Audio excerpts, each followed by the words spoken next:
Les années 90 chez Disney, c'est un triomphe. La Petite Sirène, La Belle et la Bête, Aladdin, tous annoncent des années de succès.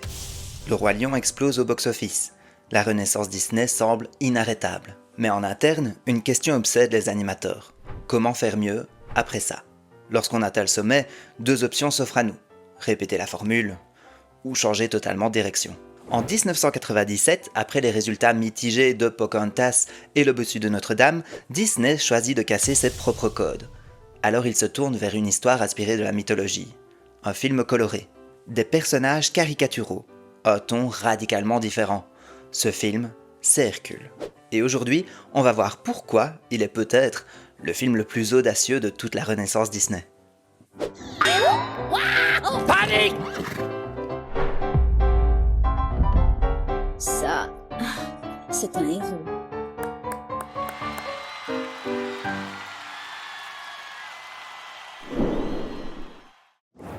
Hercule, c'est un film qui s'inscrit dans l'une des périodes préférées des fans Disney. Une période composée de 10 films dont la plupart se retrouvent généralement dans le top des films Disney préférés. Cette période, c'est la Renaissance Disney. Cette renaissance débute d'abord avec La Petite Sirène, qui relance véritablement la machine Disney après une période plus difficile. C'est le retour des grandes comédies musicales, et la fin définitive de la période sombre qui avait suivi la mort de Walt et Roy. La Jeune Sirène est ensuite suivie par Bernard et Bianca au pays des kangourous, une des meilleures suites de long métrage, et surtout par La Belle et la Bête. C'est ce dernier film qui ouvre le périple de Disney sur le chemin des récompenses. Premier film à être nommé aux Oscars et dont la bande originale signée Menken et Ashman rafle les plus grands prix. La Renaissance Disney porte magnifiquement son nom. Les longs métrages revisitent des contes et des histoires célèbres de tous les pays et fait voyager les fans comme jamais auparavant. En 1992, le studio s'attaque alors au Conte des Mille et Une Nuits, avec Aladdin, dont les sonorités orientales plongent le spectateur dans un univers encore inexploré par la firme aux grandes oreilles. Et ça, gardez-le à l'esprit.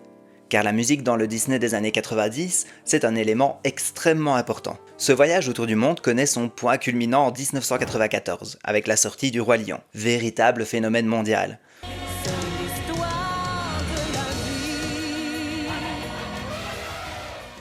Une montée en puissance pour les studios qui connaissent ses plus beaux jours. Le Lionceau rafle tous les prix et engrange des recettes inespérées au box-office. Une success story comme on adore en voir sur cette chaîne. Mais le film suivant, celui qui devait être le plus prestigieux de la décennie, va marquer le début d'un léger déclin. Pocahontas sort en 1995. Un film d'une beauté visuelle indéniable, avec une bande originale qui ne peut laisser personne indifférent. Mais les chiffres parlent d'eux-mêmes.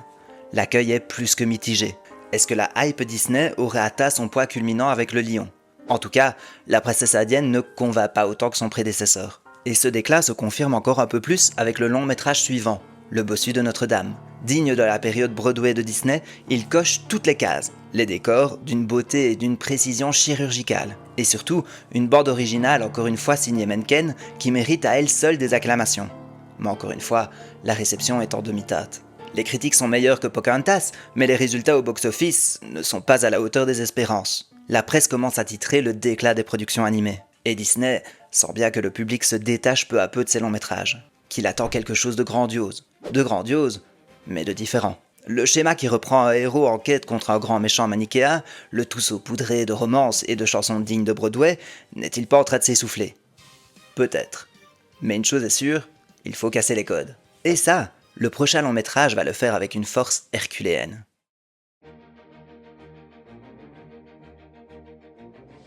Pour comprendre comment Hercule est né, il faut remonter au début des années 90, pendant la période faste. En 1992, une trentaine d'artistes et scénaristes Disney présentent leur idée de long métrage d'animation. Une réunion où chacun a 2 minutes pour convaincre la direction du studio. Un oral du bac version Hollywood. 2 minutes pour convaincre, pas une de plus.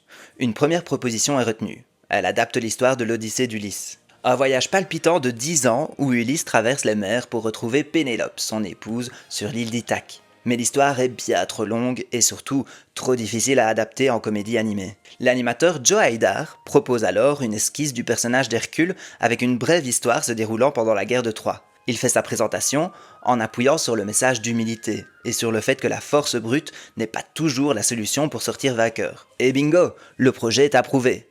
Approuvé ne veut pas dire lancé par contre.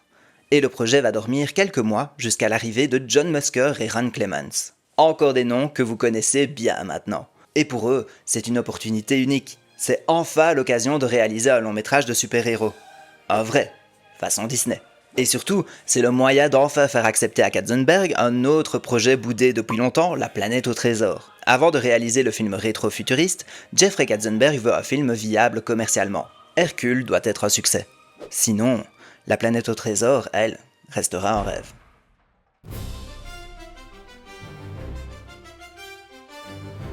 Pour la préparation du synopsis du film, Clements et Musker font énormément de recherches. Des personnages essentiels du film final sont déjà présents au début de l'écriture. Un héros naïf, tiraillé entre deux mondes, un acolyte comique inspiré du célèbre Danny DeVito, une héroïne pleine de sagesse nommée Megara, et surtout un méchant puissant, idéaliste et cynique. Il consulte des œuvres de spécialistes de la mythologie grecque comme Thomas Bulfinch ou encore Edith Hamilton. Et c'est ici que les deux artistes prennent la décision de modifier légèrement les écrits mythologiques. En gros, Hercule, c'est son nom romain. Dans la mythologie grecque, le jeune homme s'appelle Héraclès. Et attention, ce n'est pas le fils de Zeus et Héra, mais bien le fils de Zeus et Alcmène. Alcmène, c'est la femme du roi Amphitryon. Est-ce que vous voyez déjà le truc arriver? En l'absence du roi, Zeus décide de descendre sur l'Olympe et rejoindre Alcmène à Thèbes. Il veut un enfant capable de pouvoir aider les hommes et les dieux. Et pour ça, il prend l'apparence d'Amphitryon et il fait un enfant à Alcmène. Tout simplement. Il se prive quand même de Rhea, ces dieux. Bref, une histoire d'enfant illégitime et de tromperie, c'est quand même pas très Disney. Les deux scénaristes décident donc de remanier l'histoire et d'imaginer une autre manière de rendre l'enfant mi-homme mi-dieu. Et ça, ils le font en changeant l'antagoniste. Parce que oui, dans l'histoire originale, c'est Héra, la femme de Zeus qui souhaite se venger des escapades de son coureur de jupons de Marie, la véritable méchante. Et qui de mieux pour incarner le rôle du grand méchant que le dieu des enfers, Hadès. Le contraste entre les enfers sombres et le lac lumineux offre au film un style visuel très intéressant. Mais pas question de faire un film sérieux. Le public attend un renouveau dans l'animation de Disney. Et avec les semi-échecs récents de Pocahontas et le bossu de Notre-Dame, il faut privilégier un ton léger. Les studios font donc appel aux auteurs comiques Donald McHenry et Bob Shaw, qui travailleront plus tard avec Pixar sur Mille et une pattes pour travailler le scénario et ajouter une touche d'humour. Et là, on est dans une production qui n'a déjà rien à voir avec ce que la Renaissance Disney nous a habitués. Et pour marquer le coup, il faut un design à la hauteur du scénario.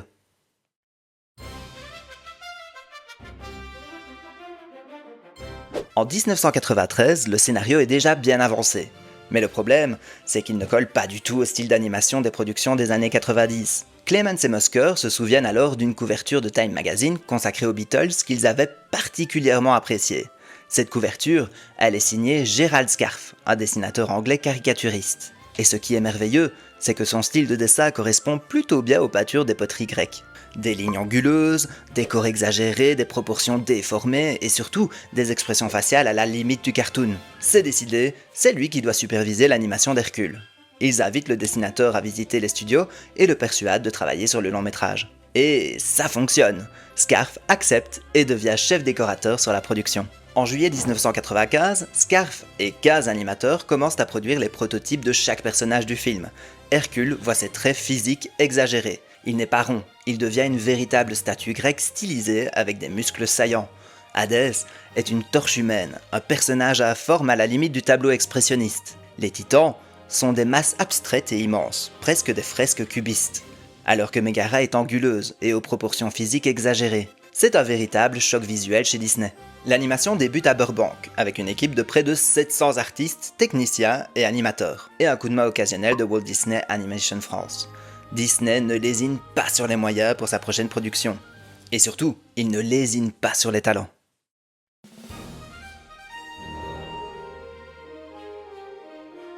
Hercule est animé par le talentueux Andreas Deja. L'animateur s'était vu offrir l'opportunité d'animer Hadès, mais étant déjà habitué aux méchants avec Gaston, Jafar ou encore Scar, il décline. Il veut se challenger en animant un héros pour une fois. Ayant l'habitude de travailler avec une équipe de 3-4 animateurs par personnage pour l'aider, cette fois, il en a 12. Le héros est inspiré de sculptures grecques et de photographies d'athlètes olympiques, en particulier les nageurs. Deja veut copier le style de représentation typiquement grec avec un nez droit, des lèvres pincées et de grands yeux. Mais surtout, il puise ses aspirations dans des anciens dessins de son mentor, Milt Kahl, un des célèbres Nine Old Men. Megara, elle, est animée par Ken Duncan. L'animateur affirmera plus tard qu'il l'a représentée comme une actrice des années 40, indépendante, intelligente et féminine. Et effectivement, c'est réussi. Si Jasmine annonçait déjà des personnages féminins avec des caractères plus apposés dans Aladdin, Meg, elle pousse le trait de caractère encore plus loin. Elle est inspirée de l'actrice Barbara Stanwyck, et son visage est développé sous forme de vase grec. Oui, regardez bien, on peut le voir. Un des personnages les plus ambitieux du film est sans conteste Hadès. Et pour son méchant iconique, Disney ne lésine pas sur les moyens, et propose le rôle à Jack Nicholson. Sauf que les prétentions salariales de Nicholson sont pour ainsi dire un peu trop élevées pour Disney, qui fait une contre-offre bien en dessous, mais l'acteur refuse. Et ce refus a d'ailleurs une autre conséquence. L'animateur Eric Goldberg, qui souhaite que Nicholson interprète le dieu des enfers, se détourne du personnage à la suite du désistement de celui-ci. C'est donc Nico Ranieri qui récupère le personnage, et qui en fait le symbole aussi monstrueux que charismatique que l'on connaît aujourd'hui. C'est finalement James Woods qui est choisi pour interpréter le rôle, et Ranieri s'inspire des mimiques de l'acteur pour animer le souverain des enfers. D'ailleurs, le corps d'Hadès est dessiné à la main. Mais la flamme de ses cheveux est un pur produit des effets spéciaux de plus en plus utilisés par Disney dans les années 90. Comme je vous l'ai dit, Goldberg se désintéresse du personnage, mais ne quitte pas pour autant le projet.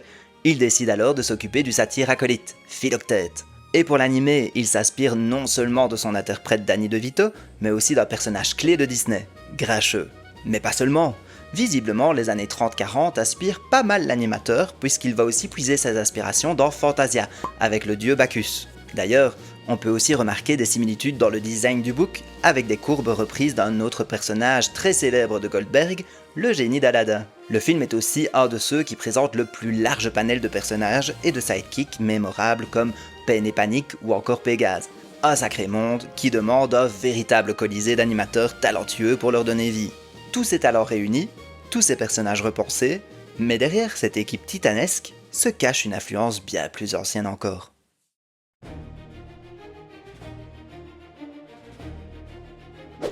Mais si le style d'Hercule est aussi unique dans la filmographie Disney, ce n'est pas seulement grâce à l'influence de Gérald Scarfe. C'est bien parce que les animateurs vont puiser leur idée directement dans l'art antique. En 95, l'équipe du film se rend en voyage d'études en Grèce et en Turquie, pour étudier la mythologie grecque classique. Ils visitent les musées, les endroits touristiques et étudient les œuvres d'art. Les peintures sur céramique grecque deviennent une référence majeure pour les équipes. Vous voyez ces fameuses amphores décorées de silhouettes noires, avec des corps dessinés de profil, des muscles stylisés et des poses presque théâtrales. Toutes ces références vont se retrouver dans le film. Les animateurs vont étudier les proportions très particulières des figures antiques pour développer leurs personnages, pour les dessiner avec des épaules larges ou encore une taille marquée, des membres étirés, bien loin de la réalité. Les protagonistes deviennent presque des fresques vivantes. Il n'y a qu'à voir la scène d'introduction des muses. Disney joue en permanence avec les formes. La terre entière tremblait, s'ouvrait, crachait un feu d'enfer. Tu chauffes, ma fille. Et ça, c'est un des choix les plus audacieux du film. Parce que la Renaissance Disney, c'est une recherche de personnages beaucoup plus proches de l'humain, comme Ariel, Belle ou encore Pocahontas. Ce sont des corps souples, des mouvements fluides, une volonté claire de se rapprocher le plus possible du réel. Alors qu'avec Hercule, on met un coup de pied aux traditions. On assume la caricature, on assume la stylisation. Et quitte à le faire, allons jusqu'à l'exagération. Mais ce choix permet par ailleurs une liberté incroyable dans l'animation. Hadès peut s'étirer, se déformer, carrément exploser. Zeus est immense, presque monumental. Le film joue en permanence sur les mesures et les formes. Et ce parti pris visuel montre une chose importante. Hercule est le plus moderne des longs métrages animés. Les animateurs racontent une histoire des temps anciens, à la façon bande dessinée, avec des lignes dynamiques, des expressions cartoonesques et un rythme nerveux, ce qui coupe littéralement le lien avec les anciennes productions comme Le Bossu de Notre-Dame ou Pocahontas. Et Disney espère que c'est grâce à cette modernité stylistique qu'il va remonter la pente. Mais si le style visuel casse les codes, la musique, elle, va carrément les pulvériser.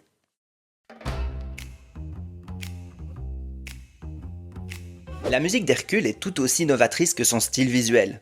Dans la nuit des temps.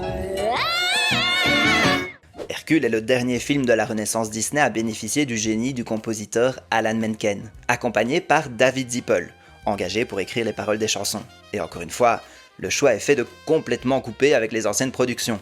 Cette fois, on oublie la romance lyrique et on choisit un style en adéquation avec le ton du film. Et quoi de mieux pour ça que le gospel ?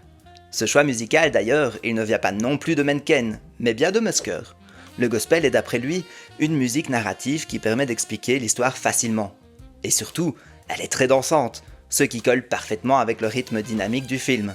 D'ailleurs, qui de mieux pour raconter l'histoire que les muses? Sans avoir d'impact dans l'histoire, elles entourent le récit en permanence, comme des guides touristiques dans un musée qui racontent les histoires des œuvres d'art que l'on regarde.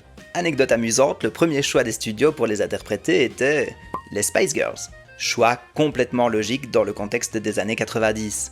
Chaque long métrage voit une grande figure de la scène musicale pour le représenter. Elton John pour Le Roi Lion, Céline Dion pour La Belle et la Bête, Vanessa Williams pour Pocahontas, et les muses sont un girls band. Et quel est le girls band le plus populaire au monde à la fin des années 90 ? Exactement. Les 5 chanteuses se voient proposer l'interprétation mais refusent à cause d'un emploi du temps beaucoup trop surchargé. Finalement, ce sont plusieurs professionnels de Broadway qui sont invités à interpréter les muses. Elles sont rapidement rejointes par Danny DeVito, Roger Bart, mais aussi Susan Egan. D'ailleurs, cette dernière est un exemple de persistance. La chanteuse avait auditionné pour chaque film depuis La Belle et la Bête. Il aura fallu quelques années, mais elle aura finalement trouvé le personnage parfait à interpréter en la personne de Megara. Bref, cette rupture avec le style Disney des années 90 prouve encore une fois, s'il le fallait, la modernité du long métrage. Le spectateur n'est plus face à un conte classique, il est devant une comédie musicale grecque. Mais si Hercule apporte autant de modernité dans un monde antique, il est pourtant extrêmement actuel à son époque.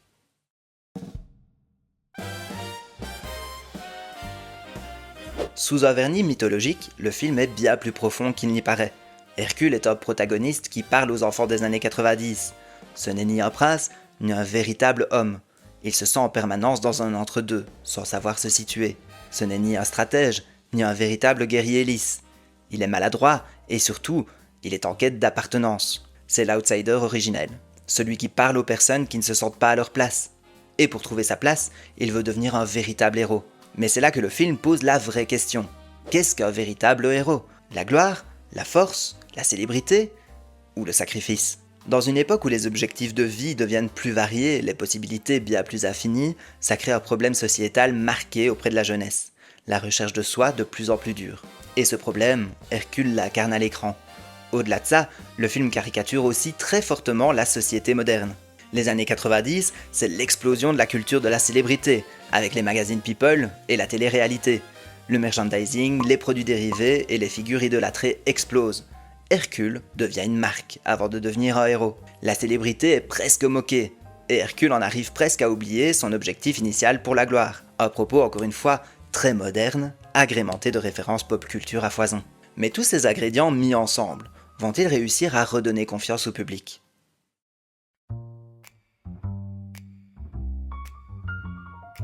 Disney prépare le terrain d'une sortie monumentale avec une campagne marketing et une tournée promotionnelle itinérante de 5 mois sponsorisée par Chevy Venture. De nombreux partenariats promotionnels sont même négociés avec McDonald's, Mattel, Nestlé ou encore Hallmark pour des produits dérivés. Ronald puts a smile in every Happy Meal, and with characters from Disney's new movie, Hercules, you can share the mythical, marvelous, magical story anytime you want. 2 legendary toys with each McDonald's Happy Meals you buy. Une grande représentation de la Main Street Electrical Parade de Disneyland menée par Hercule est prévue à Times Square le jour de la première. Les promotions des années 90, c'est pas de la blague.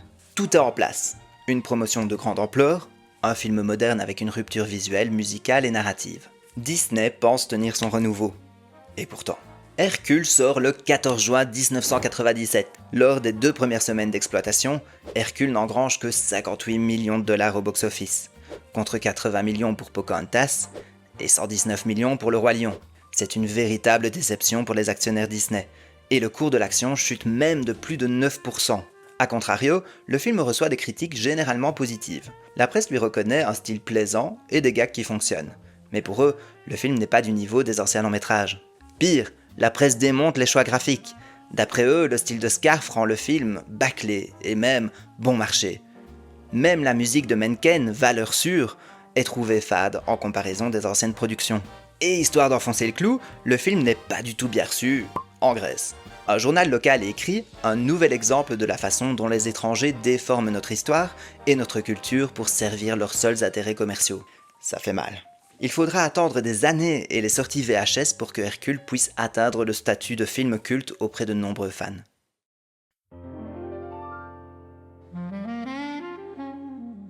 Avec les années qui ont suivi et les productions sorties par après, on remarque que Hercule était le précurseur d'un tout nouveau mouvement des studios Disney. Sans le savoir, les animateurs préparent le terrain pour tout un tas de films sortis par après. Des films qui, comme Hercule, bénéficient d'une stylisation assumée et d'un humour décalé.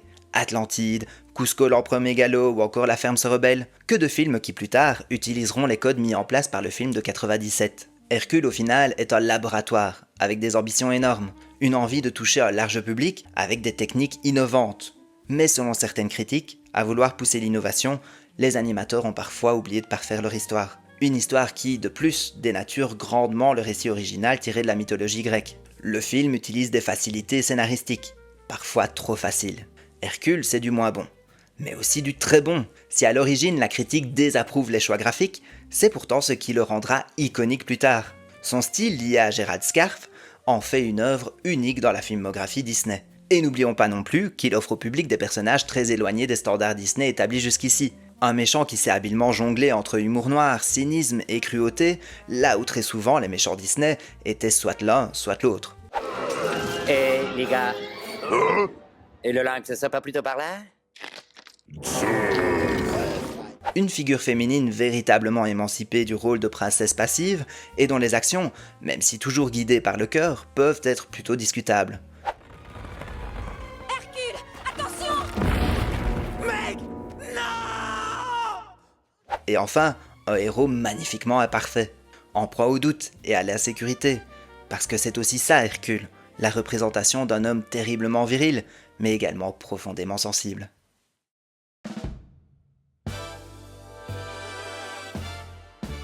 Hercule n'a pas été le plus grand succès, il n'a pas redéfini Disney, mais il a osé. Dans une période où les studios fonctionnent avec une formule très définie et qui ne laisse pas beaucoup de place à la liberté, Hercule a décidé de briser les barrières. Au-delà de ça, il a également posé les bases d'une nouvelle période, sans doute très incertaine, mais tout de même très importante, avec des films adorés par beaucoup de fans. Des films qui osent l'expérience, comme Atlantide dont on a parlé il y a quelques semaines, et que je vous invite à regarder. Peut-être que Hercule n'est pas le plus grand film de la Renaissance, mais c'est peut-être le plus libre, et par conséquent, le plus audacieux. Merci à tous pour votre attention. J'espère que vous avez apprécié la vidéo et que j'ai pu vous en apprendre un peu plus sur ce classique très connu des studios. Je sais que certains d'entre vous le considèrent comme une véritable partie de votre enfance. Je vous invite en commentaire à me donner votre avis et surtout me dire si Hercule aurait mérité un accueil plus chaleureux à sa sortie. Si vous aimez les histoires Disney, du studio en passant par les films et les parcs, je vous invite à vous abonner. Vous allez voir, j'ai plein de choses en réserve pour vous. En attendant, je vous salue depuis le Mont Olympe et n'oubliez jamais que derrière chaque succès se cachent des personnes qui n'ont jamais cessé de croire en leur rêve, de devenir un dieu. Ciao!